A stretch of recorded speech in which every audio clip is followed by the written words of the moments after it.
Hi, I'm Katie Adelman, Director of Content and Communications with the Rochester Downtown Alliance, here to bring you another feature in our Community Spotlight series. They highlight a different person or group making an impact, collaborating with their neighbors, and innovating as Rochester responds to COVID-19. Overall, these features are meant to offer uplifting messages about the positive things happening in our downtown Rochester community. Let's take a look at the latest Community Spotlight feature. Welcome to the Community Spotlight series. Heather with Yoga Tribe is joining me for this episode. Thank you for the time, Heather. Absolutely, my pleasure. Right.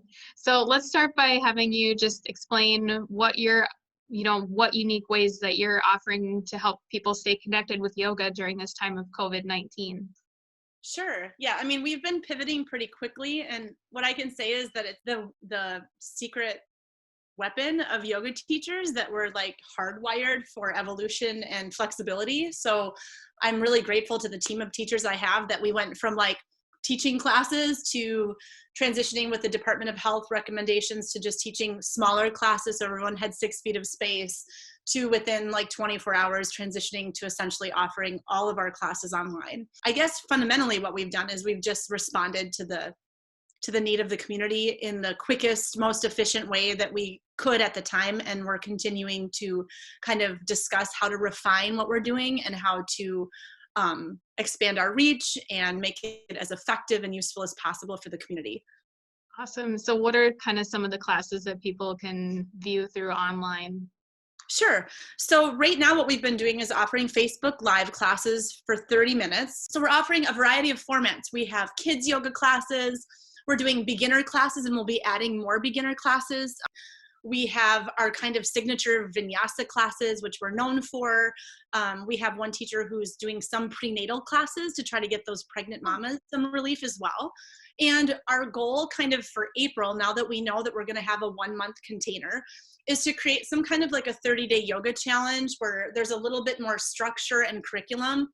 And we can provide some like a variety of tools in a toolbox with different time lengths for people daily to just try to like maintain sanity. Yes, I think that's needed at this point for sure. Yeah, for me too. I think we're just kind of working to do the best we can at taking care of ourselves and each other, and then like trying to be of service, but right sizing expectations right now. So that's Right. that's kind of where I'm at as a business owner, is like, what is essential? Where can I be of service? And then also like, I need to be realistic and also take care of myself, my own mental health and well-being, my kids, my house. So, we're all just doing the best we can. Agreed. Yeah. So I think you're doing it right of, focusing on what you can do well right now, and then slowly probably build onto that, because this is new for everybody. So what drives you to persevere amid everything that's going on? What helps motivate you? Right. Well, one thing I know about myself is that I'm a very purpose-driven person. In order for me to stay on the top side of the most deep and dark kind of heavy feelings that I can feel is purpose. And when I can get connected to what I know I have as unique gifts, where I can be of service to the world, and I have meaning and I have purpose, I can transition out of that feeling of inertia and indecision and like kind of paranoia or procrastination into action. And so that's what I've tried to do consistently, is that my gift is to help people find meaning and to find a way back into their bodies when the world seems too overwhelming to be in, to take it simple, one breath at a time, right?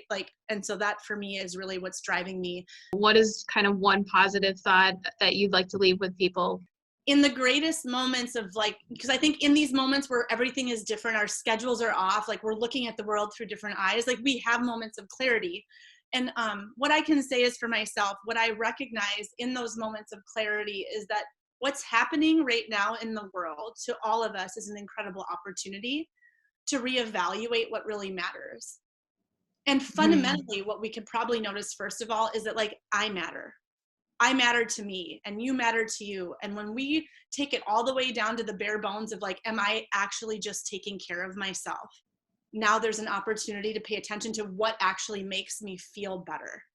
And so I think finding gratitude for what's here, paying attention to the opportunity to kind of reevaluate what's important, and then allowing things to be simpler. That is really good advice. Thanks, Heather.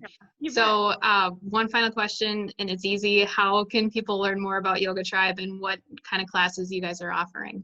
Sure, thanks. Yeah, right now we're communicating. We do really, like, Facebook seems to be a pretty active place for us where we can communicate very quickly with people.